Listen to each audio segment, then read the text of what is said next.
Donc on a fini de définir le Beinoni. Et donc une fois qu'on a défini le Beinoni, on peut définir le Tzadik par opposition au Beinoni. Donc vous voyez que d'après la description qu'on a ici, le Tzadik, il n'a pas la même perception du monde que celui qui n'est pas un Tzadik. C'est-à-dire,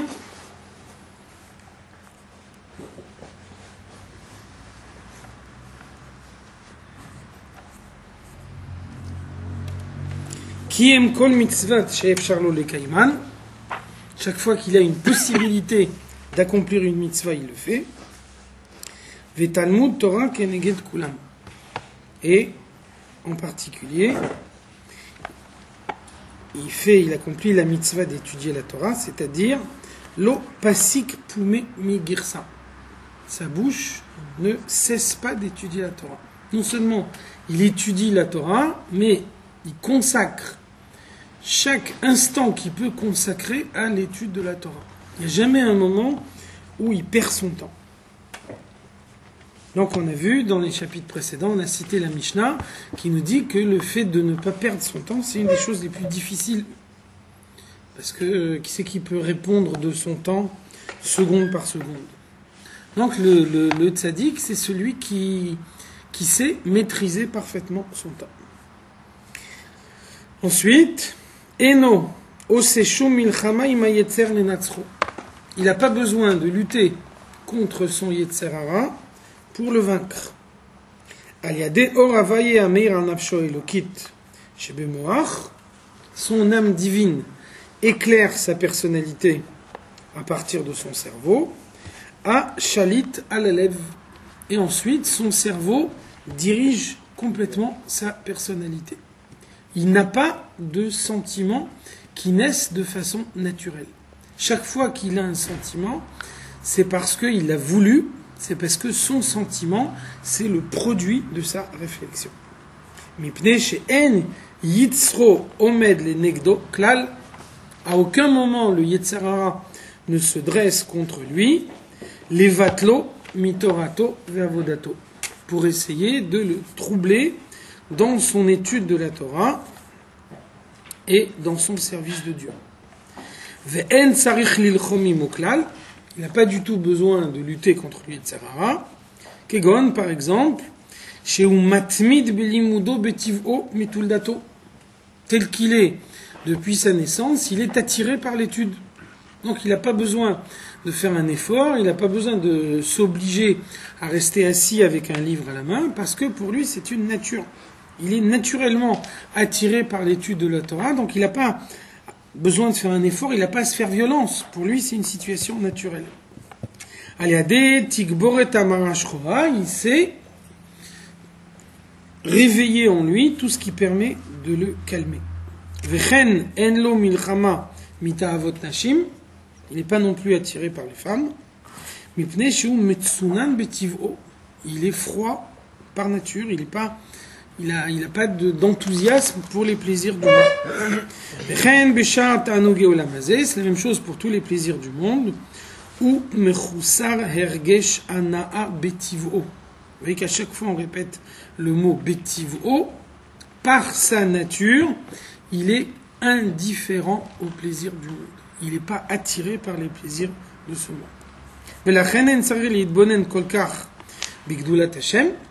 Donc lui, il n'a pas besoin, comme nous on a besoin de réfléchir à la grandeur de Dieu, Léolid mi binato ruach da'at, pour mettre en éveil, grâce à sa méditation, un esprit qui va le conduire, Yirat Hashem bemucho, qui va mettre en éveil la crainte de Dieu telle qu'elle peut être dans son cerveau pour qu'il puisse ensuite la ressentir dans son cœur, les Yishamer, Shelo, La'avor al mitzvot lo ta'ase. Donc la crainte de Dieu, c'est le sentiment qui permet à un homme de ne pas transgresser les interdictions de la Torah. De même également, il n'a pas besoin d'une réflexion particulière pour mettre en éveil Ahavat Hashem Belibo, l'amour de Dieu en son cœur, Vous voyez ici la différence. Quand on parle de la crainte de Dieu, on dit la crainte de Dieu dans son cerveau. Quand on dit l'amour de Dieu, on dit l'amour de Dieu dans son cœur. Qu'est-ce que c'est la différence? C'est que la crainte de Dieu qui est dans le cœur, c'est un sentiment naturel. Tout le monde l'a. Même quelqu'un qui n'est pas un tzaddik, il a naturellement en lui la crainte de Dieu. La crainte de Dieu, c'est la base de tout le service de Dieu. Et donc chaque juif, il a en lui, de manière latente, même s'il n'arrive pas à le dévoiler, il a en lui une crainte de Dieu naturelle. Donc, si on veut aller au-delà de la crainte de Dieu naturelle, là on doit avoir ce qu'on appelle ici la crainte de Dieu dans le cerveau. C'est-à-dire ce qui va permettre de dépasser la crainte de Dieu naturelle en réfléchissant, en méditant. Et grâce à la méditation, on arrive à dépasser le sentiment naturel et avoir une crainte de Dieu beaucoup plus profonde que la crainte naturelle. Par contre, l'amour n'est pas un sentiment naturel. L'amour n'est pas vous voyez que par exemple un enfant, instinctivement, il s'éloigne d'un danger. Sans qu'on le lui ait appris, l'enfant, il comprend par lui-même, c'est un instinct, que quand il y a un danger, on s'éloigne. Il faut craindre un danger. Par contre, un enfant, il n'a pas un sentiment naturel d'amour. Il faut lui apprendre à aimer. Ça veut dire que la crainte, c'est un sentiment d'éloignement. Quand on voit un danger, on s'éloigne du danger. Donc, pour s'éloigner d'un danger, il faut avoir un instinct de conservation. L'instinct de conservation, même un animal, il l'a. Même un animal s'éloigne du danger. Donc ça veut dire, comme l'instinct de conservation est un instinct naturel, la crainte est un sentiment naturel. À ce moment-là, le travail, l'effort, il permet uniquement d'approfondir la crainte naturelle. Et donc la crainte potentielle, on l'a depuis le départ. Par contre, l'amour n'est pas un sentiment naturel. Pourquoi? Parce que l'amour est un sentiment de proximité. Donc, qu'est-ce que ça veut dire aimer quelqu'un? Ça veut dire d'abord constater qu'il y a lieu de l'aimer. Donc, ça veut dire que dans un premier temps, c'est celui qui est aimé qui montre qu'il a lieu d'être aimé. On ne peut pas aimer quelqu'un d'emblée. C'est un travail. C'est un travail, mais ça veut dire, ce travail, il ne démarre pas de celui qui aime, il démarre de celui qui est aimé. Celui qui est aimé, il doit montrer qu'il y a une raison pour l'aimer. Pourquoi? Parce que l'amour, c'est un sentiment de proximité, et donc, on ne se rapproche pas de quelqu'un si on n'a pas une bonne raison de le faire. Quand quelqu'un montre que on a intérêt à se rapprocher de lui, alors à ce moment-là, on recherche sa proximité. Par contre, s'il y a quelqu'un que je ne connais pas, je ne vais pas rechercher d'emblée sa proximité. Inversement, si vous voyez un danger, même si c'est un danger que vous ne connaissez pas, un danger que vous voyez pour la première fois de votre vie, dès l'instant où vous l'avez identifié comme danger, vous vous éloignez. Donc c'est la différence qu'on voit ici dans le texte. Donc le tzaddik, c'est celui qui ne se contente pas de la crainte naturelle, il va au-delà, et par sa compréhension, il arrive à approfondir sa crainte encore plus. Par contre, l'amour, il est créé de toutes pièces, et donc chez quelqu'un qui n'est pas un tzaddik, ça réclame un effort. Le tzaddik, il a cet amour sans effort, de façon naturelle. C'est quel niveau de crainte qu'on a au niveau naturel? C'est la crainte, la peur de la... C'est la peur de qu'Akadosh Baruch Hu, si on fait pas les mitzvot, ou c'est autre chose? C'est le niveau le plus bas de la crainte. Ça s'appelle dans la Kabbalah, ça s'appelle la Ahavat Hatara, l'amour, la crainte inférieure. Dans la Chassidut, ça s'appelle Ahava Mesuteret, Ira Mesuteret, la crainte qui est cachée dans le cœur de chaque juif de façon naturelle. Chacun a un potentiel de crainte qu'il a en lui, et donc on ne demande pas de créer quelque chose qu'on n'a pas, il suffit simplement d'utiliser un potentiel qui existe déjà. Par contre, dans l'amour, là, on a besoin réellement d'un effort.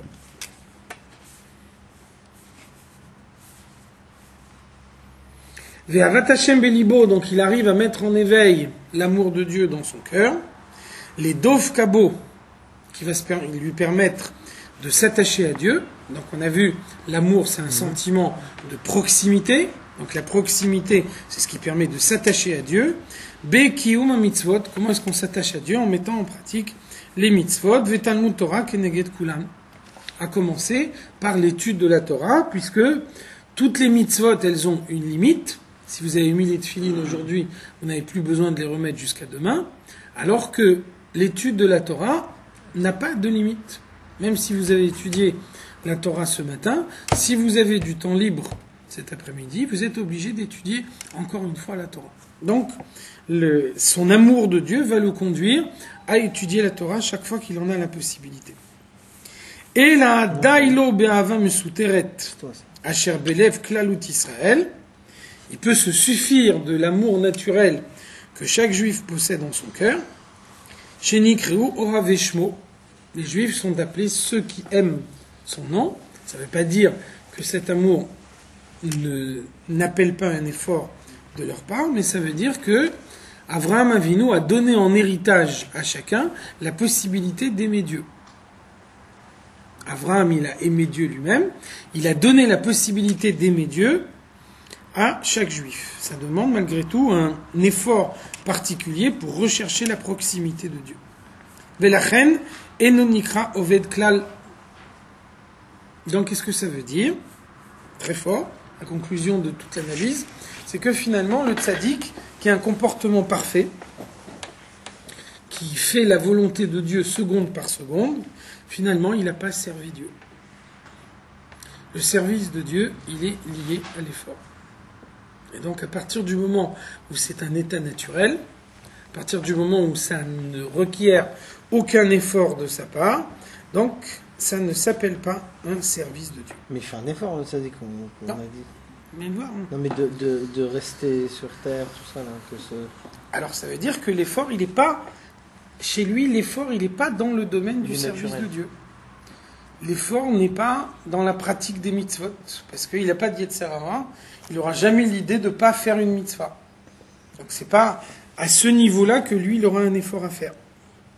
Et là, Yerushatenu Mavotenu, les klal Israël, la possibilité de mettre en pratique les mitzvot, c'est un héritage qui est donné à tout le peuple juif, Moshe Katuv le Kaman, comme on va expliquer plus haut. Donc ça veut dire, qu'est-ce qui distingue un rachat d'un tzaddik? C'est que le rachat, il a une perception dans laquelle se mélangent le bien et le mal. Alors on voit que la faute d'Adam Arishon, elle a eu pour conséquence de mélanger le bien et le mal partout dans le monde. On voit que le mal dans la Chassidut, dans la Kabbalah, il s'appelle Klippa, il s'appelle une écorce. Ça veut dire que chaque fois qu'il y a un mélange entre le bien et le bien se met au centre et le mal se met tout autour. Donc, le mal, par nature, il voile le bien. Celui qui n'est pas un tzaddik, il a dans sa personnalité du bien et du mal. Le bien qu'il a en lui est attiré par le bien du monde. Le mal qu'il a en lui est attiré par le mal du monde. Comme le mal, il entoure tout ce qui existe dans le monde, donc c'est le mal qui apparaît de la façon la plus évidente. Celui qui n'est pas un tzaddik, celui qui est un rachat, quand il regarde le monde, il voit en priorité le mal. Parce que c'est d'abord l'écorce qui apparaît, et après seulement ce qu'il y a à l'intérieur. Donc ça veut dire, la première chose qui va le motiver, la première chose qui va l'appeler, c'est le mal. Et il a besoin d'un effort, il a besoin d'une lutte pour ne pas suivre cet instinct premier. Le tzaddik, il n'a pas de mal dans sa personnalité. Ça veut dire que comme son Yetzer Tov va dans le sens du bien, son Yetzer Hara va également dans le sens du bien. Ça veut dire que, pour lui, la klipa n'existe pas. Nous, on est considérés comme quoi? Hein? Nous, on est considérés comme quoi? Faut te savoir. C'est écrit Koulam Tzadikim. Hein? C'est écrit Koulam Tzadikim. Pas au sens du dernier. Sûrement pas. Donc ça veut dire que chaque objet matériel, il a en lui la parole de Dieu qui est son existence véritable, et puis l'enveloppe matérielle de l'objet, elle voile cette parole de Dieu. Pour le tzaddik, cette parole de Dieu n'est pas voilée. Quand le tzaddik regarde un objet matériel, il ne voit pas la même chose que nous. Nous, on regarde un objet matériel, on voit uniquement l'enveloppe matérielle. Le tzaddik, il regarde le monde matériel, il voit la parole de Dieu. Donc à partir du moment où il voit la parole de Dieu, pour lui, le contact qu'il a avec le monde n'est pas le même contact que nous. Par exemple, vous connaissez l'explication de l'Admour Haïm Tsaï, on a vu chez le rabbi souvent. L'Admour Haïm Tsaï nous dit, quand un tzaddik met des lunettes, ça lui permet de passer de Riya Klalit à Riya Pratit. Vision de tout le monde en général, il passe à la vision personnelle.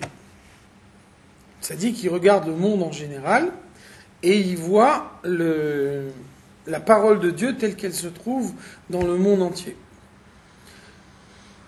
Des fois, il peut avoir besoin de ne pas se concentrer sur la parole de Dieu telle qu'elle est dans le monde, dans son ensemble, mais la parole de Dieu telle qu'elle est sur une créature bien précise. Donc ça veut dire, chez nous en général, quand on met des lunettes, c'est parce qu'on ne voit pas bien, et que c'est grâce aux lunettes qu'on arrive à rectifier la vision. Le tzaddik, lui, il met les lunettes pour passer de la vision générale à la vision individuelle. C'est pour ça que, par exemple, le rabbi au Farbringen, il s'adresse à tout le monde en général. Vous n'avez jamais vu le rabbi au Farbringen avec des lunettes. Par contre, en Yichidut, le but de la Yichidut, c'est que le rabbi se concentre sur la personne qui l'interroge. En Yichidut, le rabbi met des lunettes. Quand le rabbi va à l'Ohel, il lit les lettres des personnes qui lui ont écrit. Donc là aussi, il se concentre sur chacune des personnes qui lui ont envoyé une lettre. Quand le rabbi lit les lettres à l'Ohel, il lit avec des lunettes. Donc vous voyez que pour le tzaddik, même un acte physique, matériel, normal, tel que nous on le pratique, il a chez lui une valeur complètement différente. Il n'a pas la même perception du monde que nous, et donc sa réaction par rapport au monde est différente. Ça veut dire que dans la mesure où nous on ne voit pas la parole de Dieu dans le monde, on ne voit que l'enveloppe du mal, donc on a besoin d'un effort, on a besoin d'arriver à se convaincre soi-même et de faire un effort pour comprendre que le mal qui nous apparaît, les plaisirs du monde tels qu'on peut les éprouver, c'est uniquement une enveloppe extérieure et que profondément, il y a la parole de Dieu. Le tzaddik n'a pas d'effort à faire puisque pour lui c'est un état naturel. Quand il regarde le monde, il voit la parole de Dieu dans le monde de manière identique. Donc c'est pour ça que le tzaddik qui accomplit une mitzvah ou le tzaddik qui étudie la Torah, de cette façon-là, il ne fait pas le service de Dieu. Et ça veut dire le service de Dieu, on a déjà vu au sens d'Achassidut, Avoda, le service de Dieu, l'effort du service de Dieu. Avoda, c'est de la même étymologie que Orot Avudim, des peaux tannées. Donc ça veut dire quand on tanne une peau, vous prenez une peau d'animal et vous en faites du cuir qui a été tanné, ça veut dire que la peau elle a entièrement changé d'apparence. Donc c'est ça l'effort. L'effort, c'est ce qui permet d'être complètement différent de ce qu'on était auparavant. Dès l'instant où on fait quelque chose qui ne modifie pas la nature de l'homme, ça ne s'appelle pas Avodat Hashem. Ça ne s'appelle pas servir Dieu. Ça veut dire que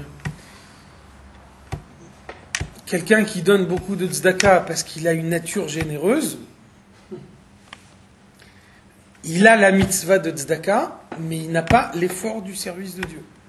Inversement, quelqu'un qui n'est pas généreux de nature, et chaque fois qu'il donne la tzedaka, il a besoin de faire un effort sur lui-même pour donner la tzedaka, lui, il a non seulement la mitzvah de tzedaka, mais il a aussi l'effort du service de Dieu. De même également, quelqu'un qui met les tefilines tous les jours, et que si un jour on lui retire sa paire de tefilines, il aura une boule à la gorge toute la journée, lui, il a la mitzvah des tefilines, mais il n'a pas l'effort du service de Dieu. À l'inverse, quelqu'un que ça lui casse les pieds de mettre les tefilines tous les jours, il a envie de faire des tas de choses, et puis il est obligé de se bloquer à la maison quelques minutes de plus pour mettre les tefilines. Chaque fois qu'il arrive à se maîtriser et à mettre les tefilines, il a non seulement la mitzvah des tefilines, mais en plus l'effort du service de Dieu. Donc vous voyez que le service de Dieu, il est lié à l'effort. Et progresser dans le service de Dieu, ça veut dire qu'il y a une mitzvah qui va vous demander un effort. Si elle vous demande un effort, ça veut dire que c'est en accomplissant cette mitzvah-là que vous servez Dieu. Et puis après, à force de vous investir dans cette mitzvah, il va y avoir un moment où il n'y aura plus d'effort. Ça veut dire qu'à ce moment-là, il faut faire porter l'effort plus haut. Donc ça ne s'arrête jamais. C'est un processus cumulatif qui fait qu'on peut toujours faire porter son effort plus haut. C'est la guerre. C'est pour ça que le rabbi explique que le début du service de Dieu, c'est Pessah, justement. Le moment où le peuple juif s'est constitué en tant que peuple, et donc le moment où on a commencé à accomplir les premières mitzvot. Donc qu'est-ce que ça veut dire Pessah? Pessah, ça veut dire bondir. Qu'est-ce que c'est la différence entre bondir et marcher? C'est que lorsque vous marchez, vous avez toujours un pied sur le sol. Qu'est-ce que ça veut dire avoir toujours un pied sur le sol? Ça veut dire que chaque fois que vous mettez un pied en avant, il y a toujours un pied qui est encore dans le pas précédent. Donc ça veut dire, premièrement, que vous êtes limité dans votre avancement par l'écartement de vos jambes. Vous ne pouvez pas avancer plus vite que l'écartement de vos jambes, puisqu'il y a toujours un pied par terre. Deuxièmement, ça veut dire que vous n'avez jamais les deux pieds en même temps dans le pas où vous arrivez. Il y a toujours un seul pied dans le pas où vous arrivez, alors que l'autre pied, il est dans le pas précédent. Donc ça, c'est la définition de là où il n'y a pas de service de Dieu. Ça veut dire, chaque fois que j'avance, je suis toujours lié avec le pas précédent. Dès l'instant où l'étape à laquelle j'arrive, elle reste liée avec l'étape précédente, c'est qu'il n'y a pas d'effort véritable. C'est pour ça que quand le peuple juif s'est constitué en tant que peuple, on a appelé ça Pessah. Pessah, ça veut dire bondir. Qu'est-ce que ça veut dire bondir? Ça veut dire les deux pieds se soulèvent en même temps. À partir du moment où les deux pieds se soulèvent en même temps, vous n'êtes plus limité par la distance qu'il y a entre vos jambes. Vous quittez complètement le pas précédent et vous arrivez vers le pas suivant avec les deux pieds à la fois.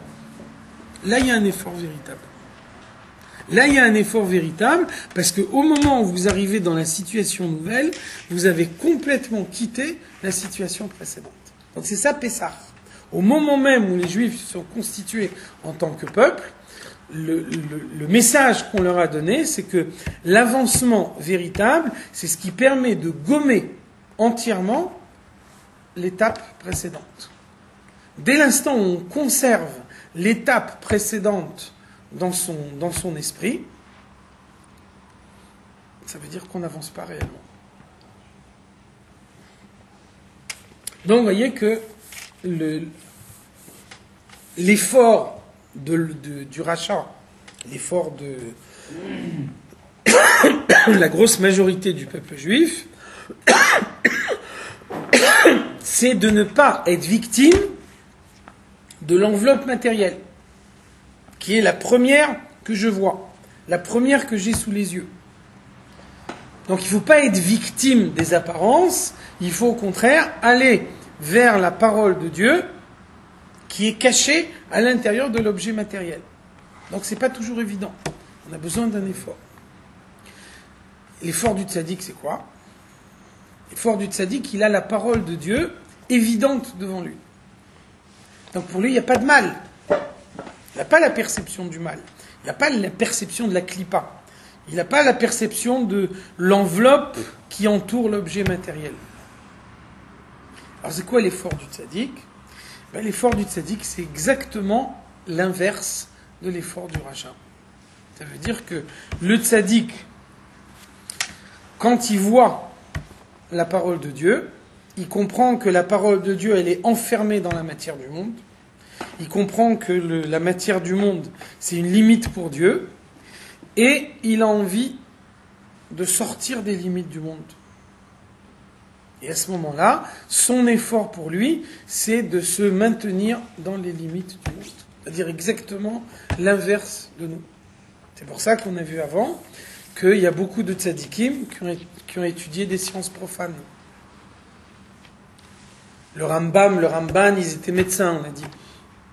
Ça veut dire que lorsque eux, ils rentrent plus profondément que ce que nous, on doit faire dans les choses du monde, eux, ils ont la possibilité d'élever les choses du monde. Puisque, dans leur contact avec le monde, ils voient que le bien, ils ne voient pas le mal. Simplement, si on propose à quelqu'un qui n'est pas un tzaddik d'être médecin, peut-être que ça va l'amuser, ça va l'intéresser. Par contre, le tzaddik, pour lui, c'est une souffrance d'être médecin. Parce que lui, il comprend qu'il pourrait consacrer son temps à l'étude de la Torah. Alors c'est ça l'effort. L'effort, c'est d'étudier une science profane. Parce que quand il va étudier cette science profane, il va lui apporter une élévation qu'elle n'aurait pas autrement. Et donc c'est la volonté de Dieu que lui, il étudie la science profane.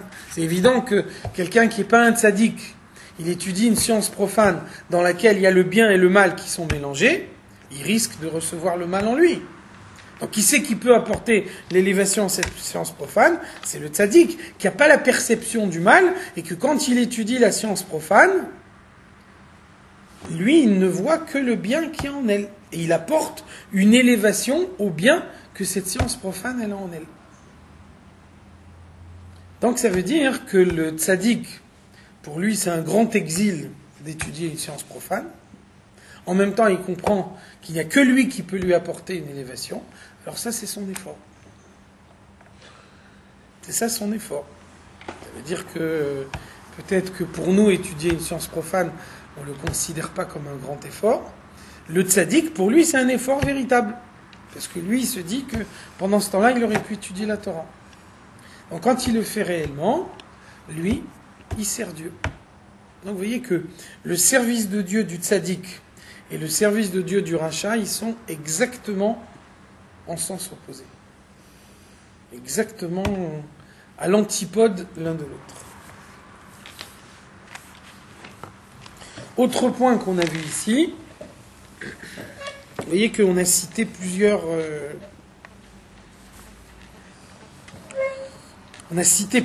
domaines d'attaque du Yetzer Hara. On a dit il n'est pas attiré par les femmes, et il est naturellement attiré par l'étude, il ne subit pas tous les plaisirs du monde, tous les attraits des plaisirs du monde. Alors pourquoi est-ce qu'on a besoin de citer, pourquoi est-ce qu'on a besoin de mentionner tous ces domaines-là? C'est parce que tout le monde n'est pas identique par rapport aux différentes situations. Et bien que dans un certain domaine, quelqu'un aura une grande attirance, et donc il aura besoin d'un grand effort pour pouvoir s'abstenir de faire ce qu'il ne faut pas faire, alors que quelqu'un d'autre sera naturellement pas attiré, et il n'aura pas besoin d'un effort particulier. Alors qu'est-ce que ça veut dire? Ça veut dire que chaque fois qu'on ressent une grande attirance pour un certain domaine des plaisirs du monde, ça veut dire que ce domaine-là, l'effort dans ce domaine, est plus important que dans les autres domaines. Inversement, si dans un certain domaine, on a moins de difficultés, ça veut dire que peut-être ce domaine-là, il est moins important pour ma neshama. Attention, ça ne veut pas dire que j'ai le droit de m'en dispenser. On est obligé d'accomplir toutes les mitzvot qui sont écrites dans Shulchan Aruch. Mais bien que je sois astreint à la pratique de toutes les mitzvot, il y a des mitzvot qui sont moins importantes pour moi que d'autres. On peut imaginer que, par exemple, une certaine mitzvah, je l'ai parfaitement accomplie dans une vie précédente. Donc ça veut dire, si ma neshama revient une deuxième fois dans un corps, c'est évident que je peux pas me dispenser de ce qui est écrit dans Shulchan Aruch.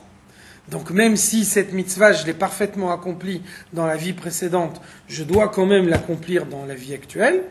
Mais c'est clair que, puisque cette mitzvah-là, je l'ai accomplie de façon parfaite dans la vie précédente, c'est pas pour cette mitzvah-là que ma neshama est redescendue sur terre.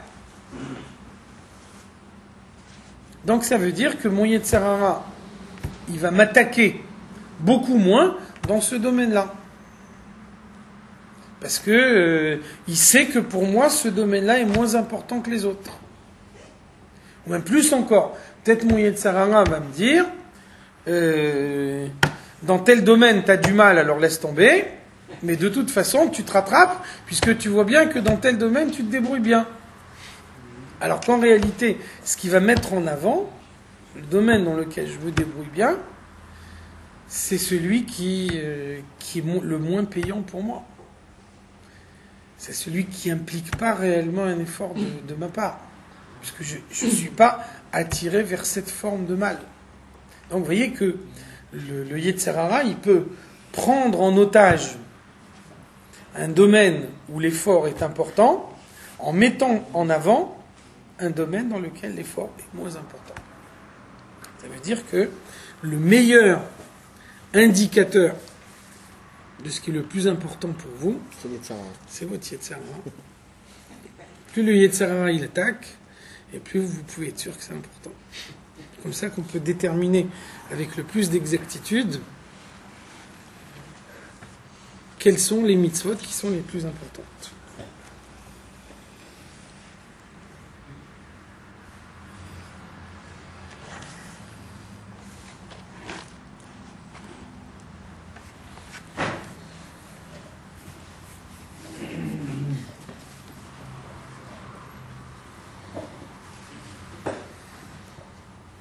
Le domaine du Taranoug, il est très général.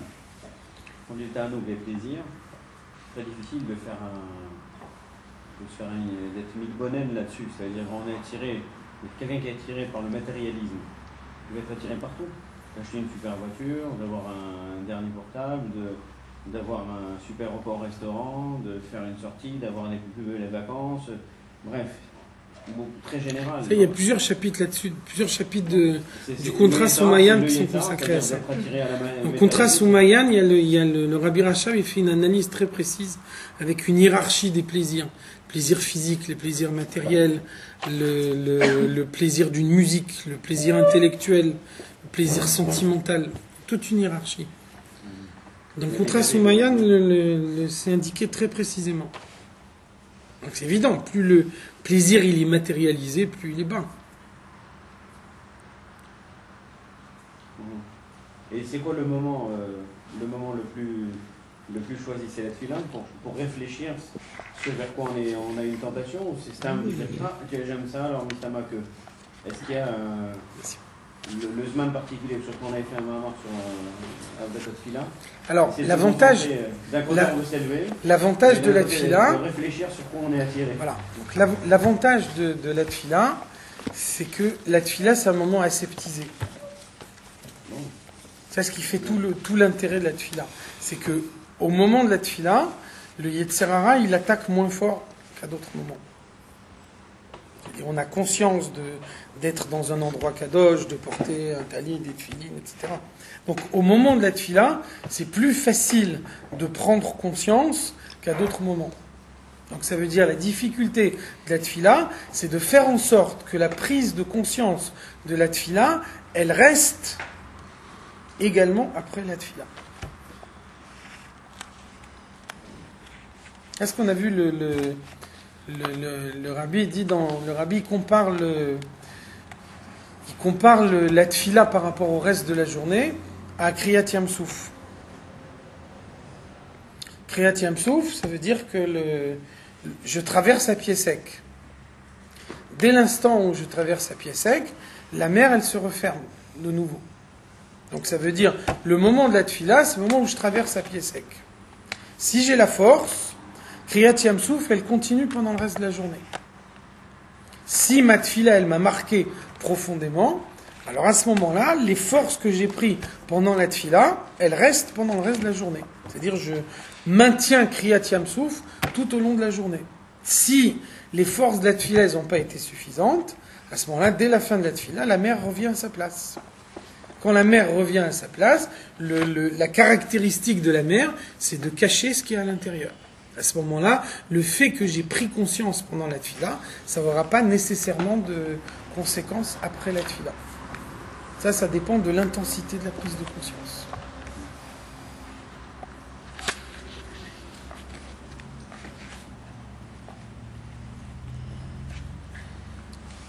Donc finalement, en conclusion, qu'est-ce qui fait la différence entre le tzaddik et le rachat?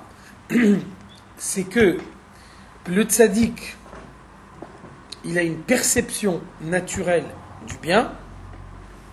Le rachat, il a une perception naturelle du mal. Alors c'est quoi la solution? Comment on fait? La solution, c'est que le rachat, qui n'a pas la perception naturelle du bien, il va se reconstruire une perception. Il va reconstruire avec sa réflexion, avec sa méditation, une nouvelle façon de perception du monde. À force de réflexion, on peut arriver à regarder le monde d'une façon différente. C'est ça ce que doit amener. Effectivement, la méditation de la prière, elle a un rôle particulier. Et donc, c'est valable pour tout le temps en général. Quand un homme médite, quand un homme réfléchit, chaque élément qu'il apporte à sa réflexion lui permet de voir la réalité d'une façon différente. Souvenez-vous l'exemple que le rabbi donne. Si vous mettez dans un bloc opératoire quelqu'un qui n'a jamais entendu parler de sa vie de chirurgie, il voit le chirurgien, il dit c'est un assassin. Il a un couteau à la main, il est en train d'ouvrir le ventre de celui qui est couché sur la table, donc c'est un assassin. Si maintenant vous expliquez ce que c'est que la chirurgie, vous lui expliquez qu'on est en train de sauver la vie de celui qui est couché sur la table, vous voyez que en une seconde, celui qui regarde le chirurgien, il a changé de regard. Ça, c'est la capacité de la réflexion. Vous avez introduit dans votre réflexion un élément de plus qu'auparavant vous ne possédiez pas. Cet élément de plus que vous n'aviez pas auparavant, il vous permet de voir la chose d'une façon complètement différente.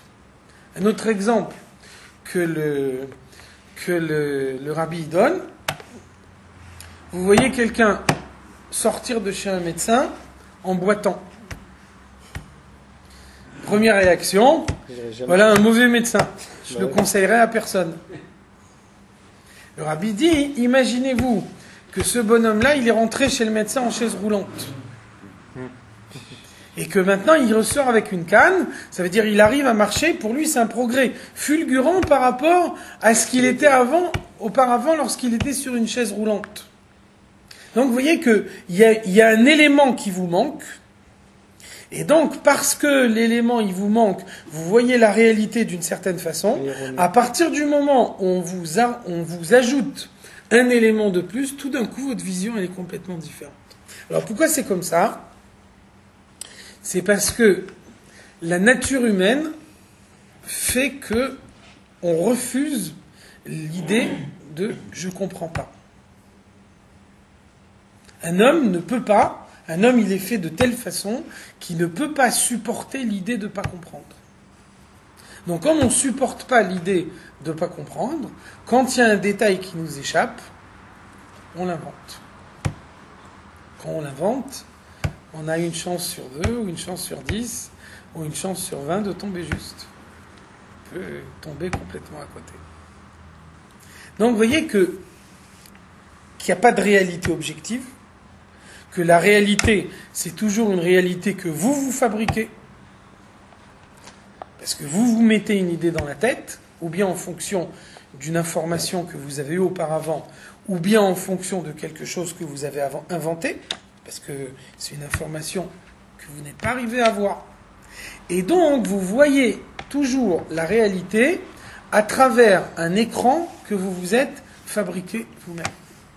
Alors, c'est ça ce que ça veut dire, permettre au rachat de rejoindre la avoda du tzaddik. Le tzaddik, il a un écran naturel devant ses yeux qui fait qu'il ne voit pas le mal et il voit que le bien. Donc celui qui n'est pas un tzaddik, il peut arriver à reconstruire cet écran en ajoutant des informations.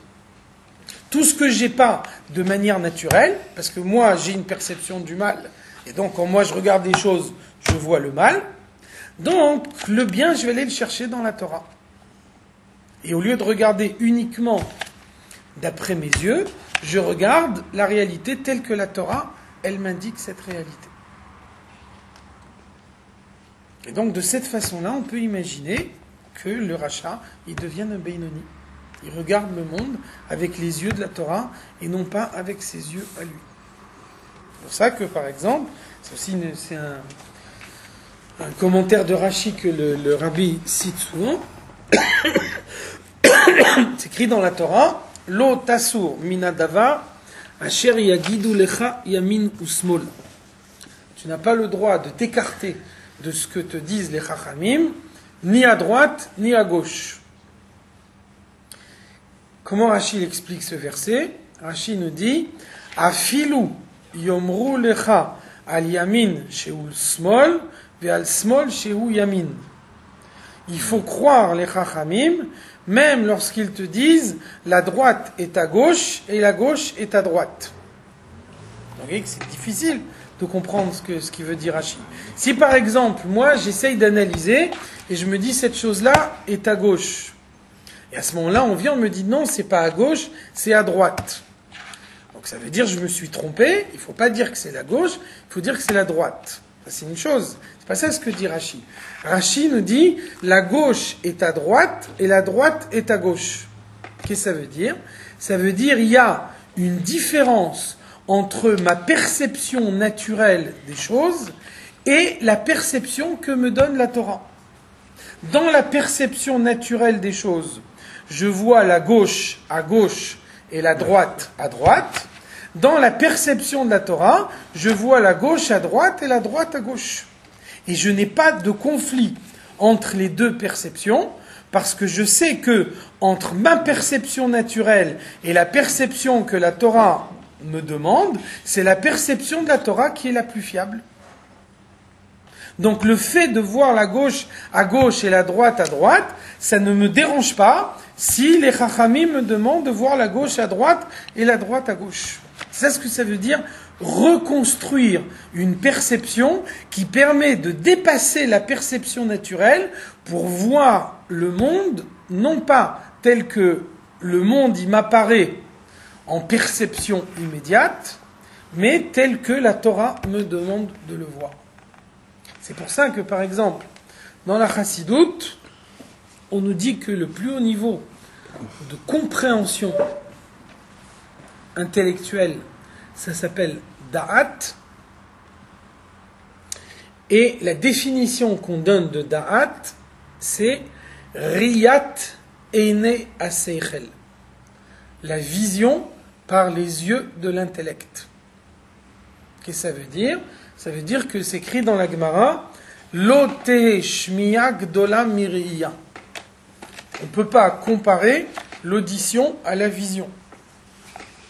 De manière naturelle.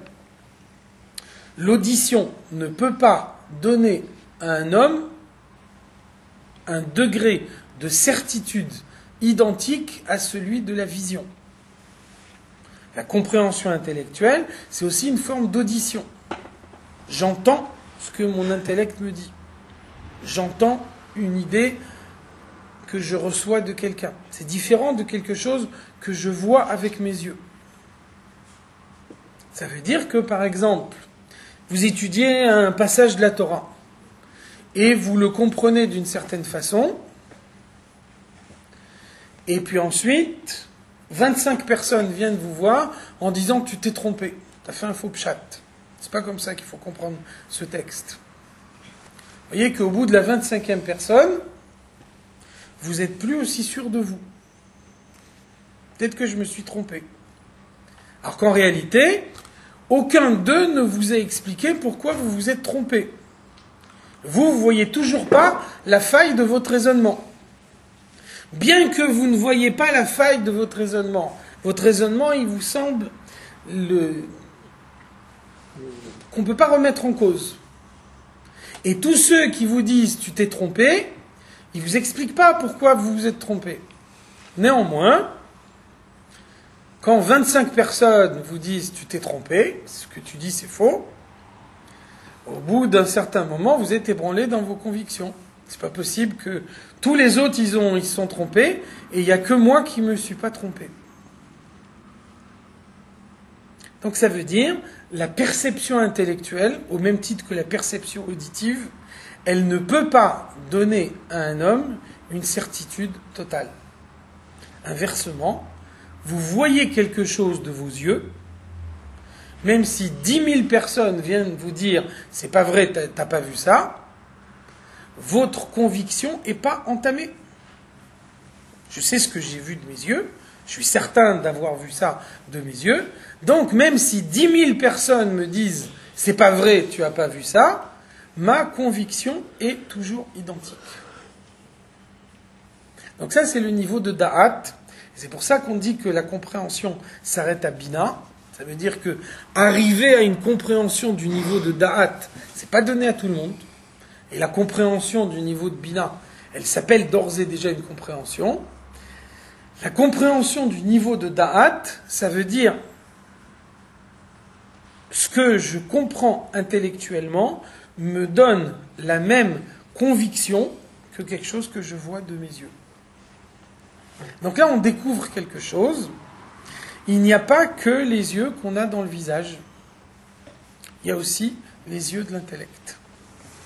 Et donc, lorsqu'il y a conflit entre les yeux de l'intellect et les yeux du visage, si les yeux de l'intellect ils sont nourris par la Torah, alors on peut agir en fonction des yeux de l'intellect et pas en fonction des yeux de la Torah.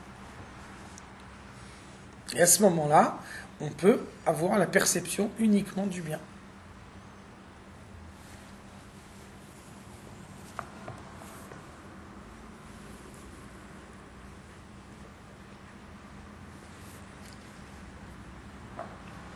Vechen Af mi she'eno matmid benimudo. Si quelqu'un n'est pas naturellement enclin à l'étude. Donc vous voyez bien que d'après ce qu'on a dit avant, il faut bien distinguer le tzaddik du talmid chacham. Le tzaddik, c'est pas nécessairement quelqu'un qui a des grandes connaissances de la Torah. Dans la pratique, le tzaddik sera plus facilement quelqu'un qui a des grandes connaissances de la Torah, parce que c'est quelqu'un qui n'a pas de Yetzer Hara, parce que c'est quelqu'un qui consacre chaque seconde qu'il peut consacrer à l'étude de la Torah.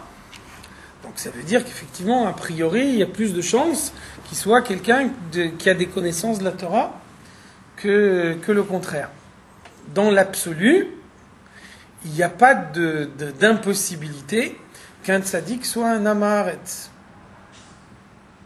Un tzaddik qui n'aurait pas la connaissance de la Torah, il ferait quand même le bien parce qu'il a la perception naturelle du bien. Parce que pour lui, le mal n'existe pas. Le mal ne fait pas partie de son champ de perception. Donc dès l'instant où un acte est mal, par nature, il ne le fera pas. Vous connaissez l'histoire de Rabbi Zouché de Anipoli que le Magui de Mezrich lui avait interdit d'étudier la Gemara parce qu'il avait du mal à comprendre Tosfot. Et chaque fois qu'il ne comprenait pas un Tosfot, il obligeait celui qui a rédigé le Tosfot de redescendre dans le monde pour venir lui expliquer ce qu'il avait voulu dire dans ce Tosfot. Alors le Magui de Mezrich lui a dit, écoute, tu déranges tout le monde là-haut, alors c'est pas grave, tu peux aussi te passer d'étudier la Gemara.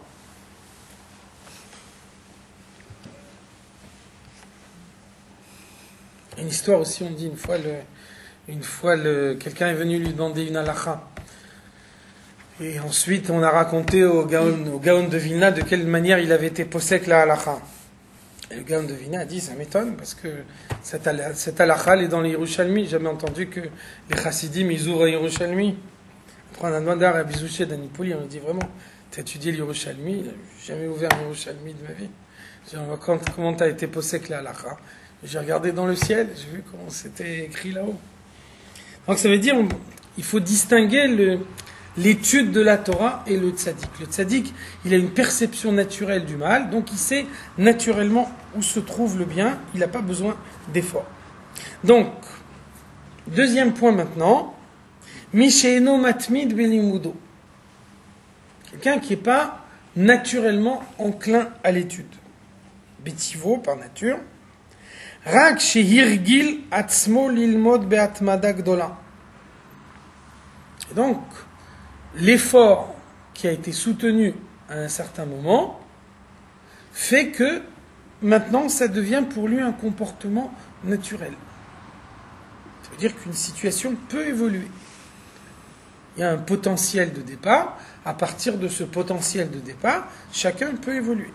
Donc même si a priori il y a un certain domaine dans lequel on a une difficulté, cette difficulté elle n'est pas irrémédiable.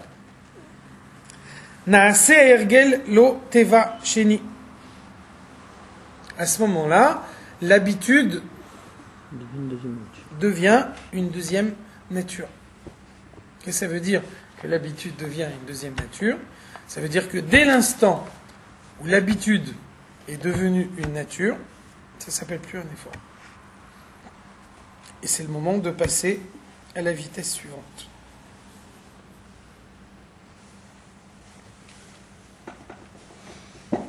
Donc pourquoi est-ce qu'on introduit ici la notion d'habitude? Ça, c'est une idée qu'on a déjà vue une fois, une idée qui est importante dans la chassidoute. Vous savez que l'âme animale, elle entre chez un juif dès l'instant de sa naissance. Passouk qui nous dit Ki yetzer lev adam ra min urav. Le penchant du cœur de l'homme est mauvais depuis qu'il est enfant. Chachamim explique, ça veut dire min urav, depuis qu'il est enfant, mi she nin'ar latzet mimee imo. À partir du moment où il commence à bouger pour sortir du ventre de sa mère. Donc, dès l'instant de la naissance, le nefesh habahamit, l'âme animale, rentre dans le corps. Par contre, l'âme divine, elle rentre dans le corps uniquement au moment de la bar mitzvah, de la bat mitzvah chez une fille. Donc on pose la question dans la chassidoute. Si on veut que le libre arbitre soit respecté, a priori,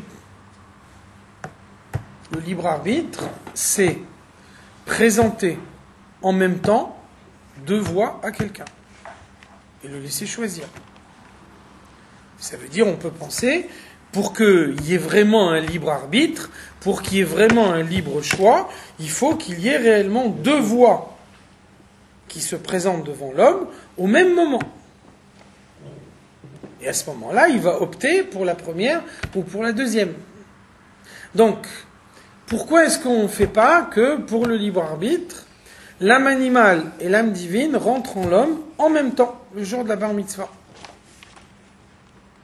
Donc ça veut dire, on pourrait imaginer que l'enfant, il est ni l'un ni l'autre, et qu'ensuite, le jour de la bar mitzvah, il reçoit les deux à la fois, l'âme animale et l'âme divine. À ce moment-là, il a un potentiel de bien et un potentiel de mal, et là, il peut choisir.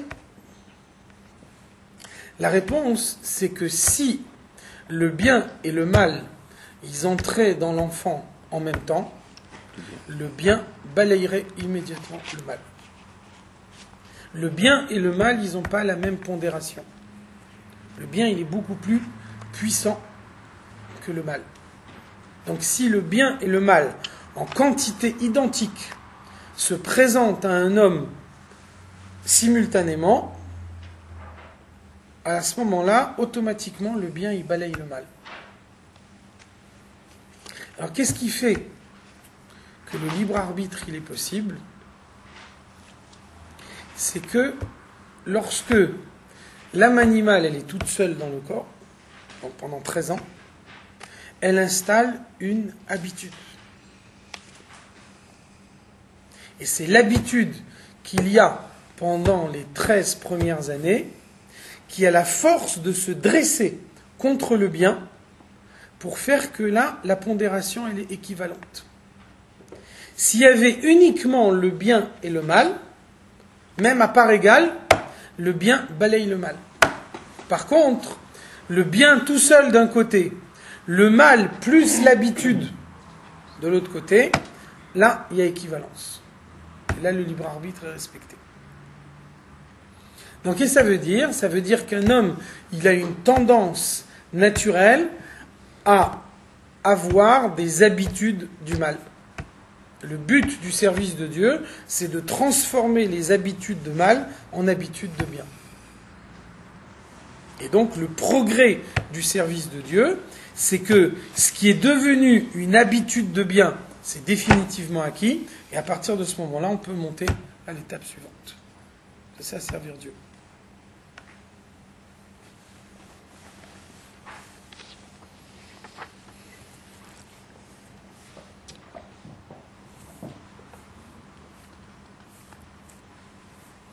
Donc lorsque quelqu'un est arrivé à faire quelque chose de bien, quelque chose qui dans un premier temps appelait un effort de sa part, et puis maintenant il a acquis l'habitude, et donc grâce à l'habitude acquise, maintenant l'effort n'est plus nécessaire, alors dailo be'ava mesuteretzu. À ce moment-là, il suffit qu'il se serve de l'amour naturel de Dieu qu'il a en lui, pour pouvoir maintenir cette habitude. À partir du moment où il n'a pas besoin de dépasser l'amour et la crainte naturelle, ça ne s'appelle pas servir Dieu.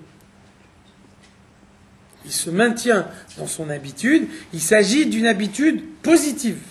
Il s'agit d'une habitude du service de Dieu. Seulement, cette habitude, elle est définitivement acquise. Elle n'appelle plus un effort de sa part. Dès l'instant où il n'y a plus d'effort de sa part, il n'y a plus de service de Dieu.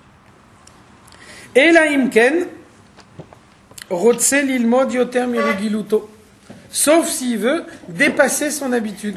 Alors là, s'il veut dépasser son habitude, là il a besoin de faire un effort supplémentaire. Et c'est cet effort supplémentaire qui fait de lui quelqu'un qui sert Dieu.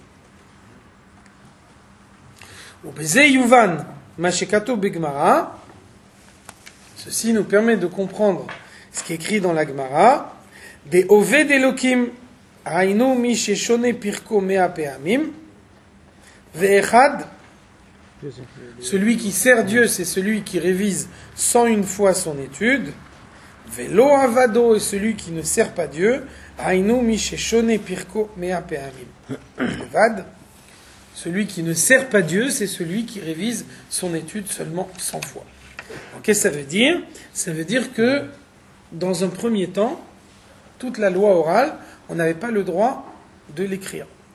C'est écrit, dans la Gemara, c'est écrit Dvarim anehemarim alpe, I ata rachai lekatvan.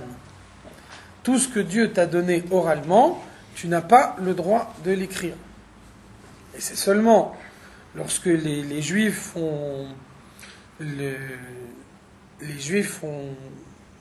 dû partir en exil, à ce moment-là, Rabbi Yehuda Hanassi a pris la responsabilité d'écrire la Mishnah, et donc par la suite on a écrit également la Gemara, bien qu'auparavant il y avait un issour de le faire, parce que Rabbi Yehuda Hanassi s'est dit les Juifs partent en exil, ils peuvent se trouver n'importe où, y compris dans un endroit où il n'y aura pas quelqu'un qui sera capable d'enseigner la Torah.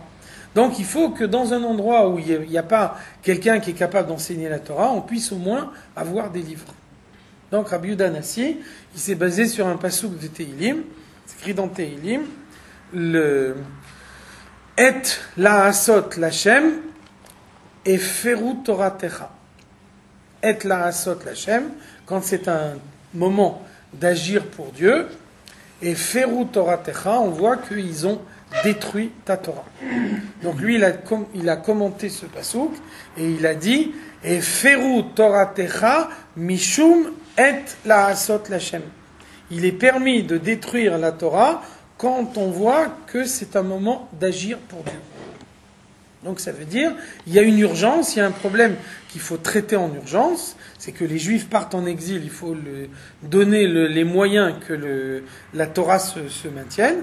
Donc il a décidé d'écrire la partie de la Torah qui était auparavant strictement orale. Donc ça veut dire, avant ça, on n'avait pas le droit d'écrire la loi orale. Donc ça veut dire, quand il y avait des yeshivot, dans les yeshivot, les maîtres donnaient leur enseignement de façon orale, uniquement. Il n'y avait pas de livre, et les élèves ne faisaient que écouter. Et donc, l'habitude, à l'époque, c'était que pour être sûr d'avoir bien compris ce qu'a dit le maître, et pour être sûr également de le retenir, dans la mesure où on n'a pas un livre qu'on va pouvoir consulter par la suite, donc les élèves répétaient 100 fois le chiour du maître. C'était l'habitude, c'était la façon normale. Donc la Gemara nous dit, qu'est-ce que c'est la différence entre quelqu'un qui sert Dieu et quelqu'un qui ne sert pas Dieu? C'est que celui qui ne sert pas Dieu, c'est celui qui révise son étude 100 fois. Celui qui sert Dieu, c'est celui qui la révise 101 fois. Ça veut dire, même si on peut penser que la différence entre 100 et 101, c'est une différence infime, mais celui qui révise 100 fois son étude, il fait ce que tout le monde fait. Il fait l'habitude courante. Donc il n'a pas fait d'effort particulier. Il a appliqué la règle telle qu'elle s'applique à tout le monde. Quand on ne fait pas d'effort, quand on suit l'habitude, même si la barre elle est très très haute, ça ne s'appelle pas servir Dieu.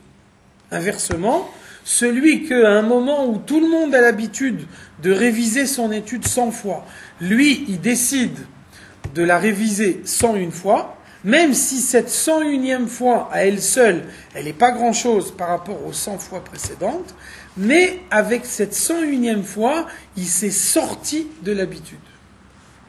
Dès l'instant où on sort de l'habitude, on sert Dieu. Dès l'instant où il y a un effort, dès l'instant où on sort de ses limites personnelles, là, il y a un effort du service de Dieu. Par contre, si on se maintient dans ses limites, et encore une fois, même si les limites, elles ont la barre très très haut, ça ne s'appelle pas servir Dieu, même si l'action, elle est positive et ça correspond exactement à la volonté de Dieu et on a pleinement accompli la mitzvah, etc. Et néanmoins, on n'a pas servi Dieu.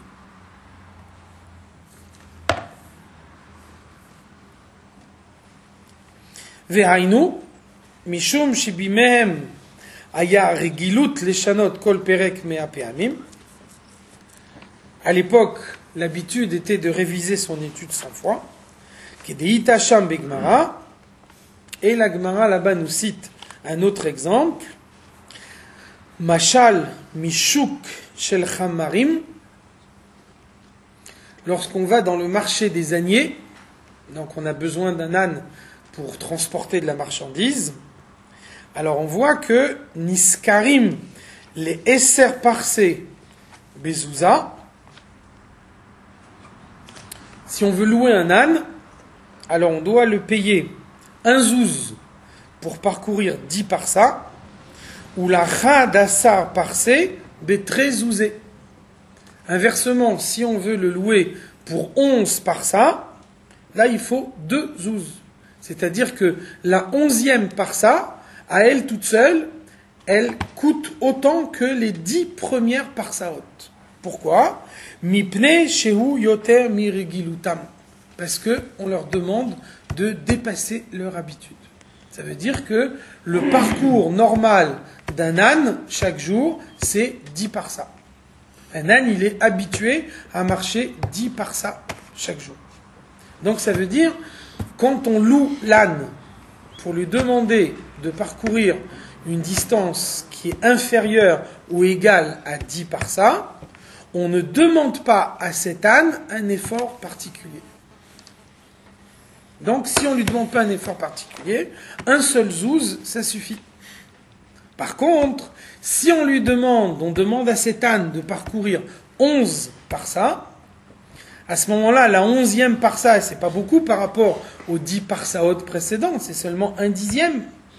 Mais par cette 11e parsa, l'âne, il sort de son habitude. Dès l'instant où il sort de son habitude, cette 11e parsa, elle coûte à elle toute seule autant que les 10 parsaot précédentes. Donc ça, c'est l'exemple que donne la Gemara pour illustrer le fait de réviser son étude 100 fois ou 101 fois. Donc ça veut dire qu'il faut bien distinguer deux notions. Il y a l'action positive et il y a le service de Dieu.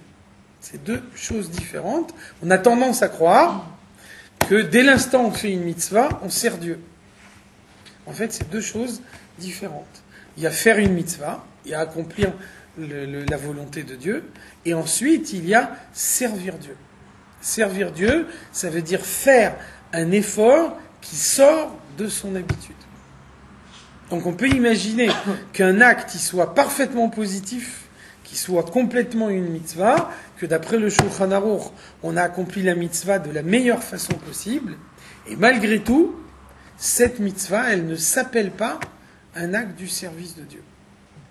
On ne peut pas dire qu'on a servi Dieu dans la mesure où on a fait uniquement que se servir de ce qu'on a naturellement en soi. Bon, vous pouvez appliquer ça à ce qu'on a dit avant. Il y a des domaines du mal vers lesquels on n'est naturellement pas attiré. Donc ça veut dire, d'un côté, on est obligé de dire que cet homme, il a pas mal agi. Il n'a pas fait la Avera.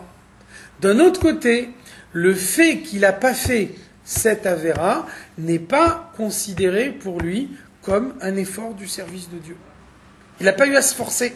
Il n'a pas eu à faire d'efforts, puisque de façon naturelle, il n'est pas attiré par cet acte du mal. Inversement, quelqu'un qui est naturellement attiré par le mal, et lui, il a eu besoin d'un effort, il a besoin d'une lutte sur lui-même, d'une lutte contre sa propre personne pour pas faire la Avera, même si concrètement le résultat est le même. Malgré tout, il y a une différence fondamentale, c'est qu'il y en a un qui a dû se lutter contre lui-même, alors que l'autre, il est resté dans sa situation naturelle. Donc la mitzvah, au sens mitzvah du Shulchan Aruch, elle a été accomplie de manière identique par le premier et par le deuxième. Par contre, l'acte du service de Dieu, il a été accompli par le premier, alors qu'il est absent chez le deuxième. Il n'y a pas d'acte du service de Dieu dans ce cas-là. Donc la mesure du service de Dieu, c'est uniquement l'effort et l'intensité de l'effort.